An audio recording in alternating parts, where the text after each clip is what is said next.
Sebelum menonton, ayo klik dulu tombol subscribe dan lonceng notifikasi.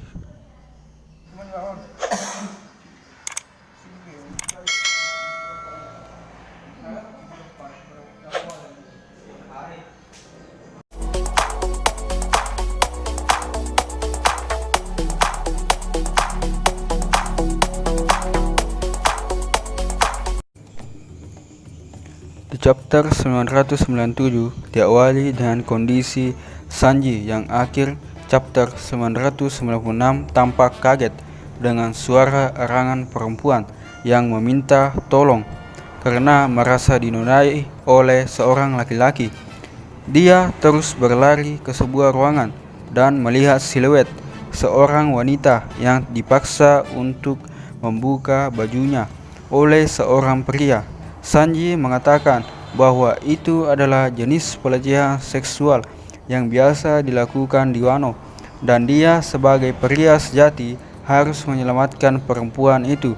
Namun, saat dia baru menghajar pintu ruangan tersebut, dia harus menerima kenyataan bahwa pelecehan seksual itu hanya sandiwara belaka.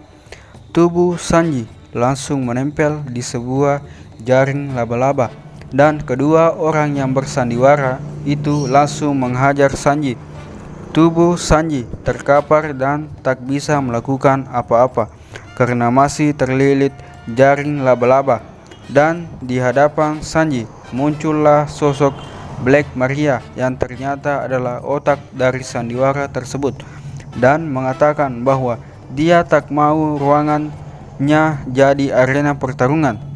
Black Maria menggoda Sanji dengan mengatakan bahwa dia menyukai sosok dengan sifat seperti Sanji dan menanyakan apakah Sanji suka pada dirinya. Sebagai seorang pria mesum yang selalu lemah di hadapan perempuan, Sanji dengan lantang mengatakan bahwa dia benar-benar menyukai Black Maria. Setelah dalam beberapa chapter hanya mendapat porsi kecil dan hanya diberi tugas mengejar Scratman Apo, kali ini Zoro menunjukkan kenapa dia jadi salah satu petarung terkuat di bajak laut topi jerami. Panggung Zoro dibuka saat dia melihat sesuatu jatuh dari langit-langit, tengkorak Onigashima. Zoro yang awalnya sibuk berlari mengejar Apo mendadak berhenti dan raut wajahnya berubah seakan menahan amarah. Zoro melihat situasi di sekelilingnya, tampak mencoba fokus ke satu target, menumbangkan satu musuh yang mencoba mengganggu, dan tiba-tiba menghunus pedang yang langsung menumbangkan Apo yang saat itu sedang menghindari kejaran X-Drake. Tebasan pedang Zoro membuat darah Apo berceceran dan sekaligus mengagetkan Drake. Dia seakan tak percaya Zoro bisa mengalahkan Apo dengan sangat mudah. Saat Apo terkapar, obat penawar infeksi Ice Oni yang dipegang terlempar dan langsung diambil oleh Zoro. Tugas Zoro untuk mendapatkan obat sudah selesai dan dia langsung memberikan itu ke Chopper untuk melakukan langkah selanjutnya. Zoro menyerahkan situasi di lantai itu kepada Chopper karena dia punya misi lain dan yakin bahwa dokter di bajak laut topi jerami itu pasti bisa mengendalikan penyebaran virus Ice Oni. Zoro lantas mengalihkan pandangan ke Queen dan langsung melancarkan serangan ke arah Queen dan berkata, "Aku datang ke pulau ini bukan untuk membuang-buang waktu. Mereka menyebut bahwa Kaido adalah makhluk terkuat dunia.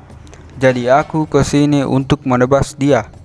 Kata-kata yang keluar dari mulut Zoro itu membuat semua orang kaget, termasuk Queen. Robin yang berada di dekat Zoro pun mencoba menenangkan si pendekar pedang dengan mengatakan bahwa dia mengerti apa yang dirasakan Zoro.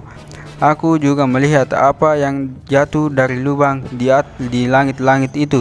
Itu adalah lengan Okiku," kata Robin. Ternyata amarah Zoro meletus karena melihat lengan Okiku jatuh, dan itu seperti menggambarkan kondisi pertarungan antara Kaido dan Nine Red Scrubber. Zoro tak mau buang waktu di panggung utama Onigashima karena ingin cepat naik untuk menghadapi Kaido dan membantu Nine Red Scrubber. Namun, Zoro menyadari bahwa jalan menuju puncak tengkorak Onigashima tak mudah karena King dan Queen tetap siaga untuk menjaga agar tak ada yang bisa mengganggu atasan mereka. Di saat itulah Marco the Phoenix tiba-tiba muncul dan menyapa Zoro serta Robin. Marco mengatakan bahwa bajak laut topi jerami adalah salah satu kunci pertarungan di Onigashima dan tak seharusnya tertahan di lantai bawah. Dia pun menawarkan bantuan agar mereka bisa fokus membantu Nine Red Scrubber melawan Kaido. Mundur sedikit ke kondisi Chopper yang sudah terinfeksi Ice Oni. Dia mengatakan sudah menemukan cara kerja dari virus tersebut. Oleh sebab itu, saat Zoro memberikan obat penawar, dia yakin bisa menyembuhkan semua orang, baik kawan maupun lawan. Chopper lantas berteriak yang mengatakan bahwa penyebaran Ice Oni bisa dilawan dengan api. Maka dari itu, dia meminta semua orang untuk mendekati sumber api agar penyebaran bisa diperlambat. Dia mengatakan akan membuat obat penawar sebanyak mungkin, dan oleh sebab itu, semua orang harus bertahan hingga obat selesai dibuat. Lalu, Onigashima tiba-tiba bergetar seperti sedang terjadi gempa, dan itu membuat semua orang kaget. Luffy dan Jinbei bingung dengan getaran tersebut. Otama yang sedang bersama Nami dan Usopp mencoba tegar meski sebenarnya takut. Brook mengira getaran itu berasal dari Hausoko Haki yang dikeluarkan Zoro. Meski itu langsung dibantah oleh Zoro. Anggota bajak laut Her yang berada di Polar Tank tak bisa mendekat ke Onigashima, sementara Black Maria mengatakan bahwa dia tak sabaran. Yamato yang berhasil membawa Momonosuke dan Shinobu kabur akhirnya sampai ke area luar Onigashima untuk menuju pelabuhan. Dia berniat membawa Momonosuke menjauh dari Onigashima menggunakan kapal yang ada di pelabuhan. Namun, saat sampai, Yamato kaget bahwa kapal sudah tak ada, bahkan air laut pun tak terlihat. Yamato lalu mengatakan bahwa mereka semua telah terlambat dan dia baru sadar apa penyebab dari getaran yang sedari tadi terjadi di Onigashima. Apa yang terjadi, Yamato? Ujar Momo. Naga bisa terbang dengan membuat awan api di sekitarnya, dan itu berarti Kaido mengangkat Onigashima dan dia akan memindahkan seluruh pulau ke Flower Capital 1. Ya, kalian tak salah dengar. Kaido menggunakan kemampuan naganya untuk membuat Onigashima melayang karena dia mau memindahkan pulau itu ke ibu kota bunga. Chapter 997 ditutup dengan gambar Onigashima melayang di udara dan dikelilingi awan api yang tadi disebut oleh Yamato. Kaido mengatakan ini adalah bagian dari proyek New Onigashima.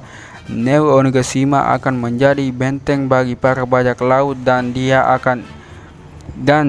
dengan ini maka dunia penuh kekacauan pun dimulai.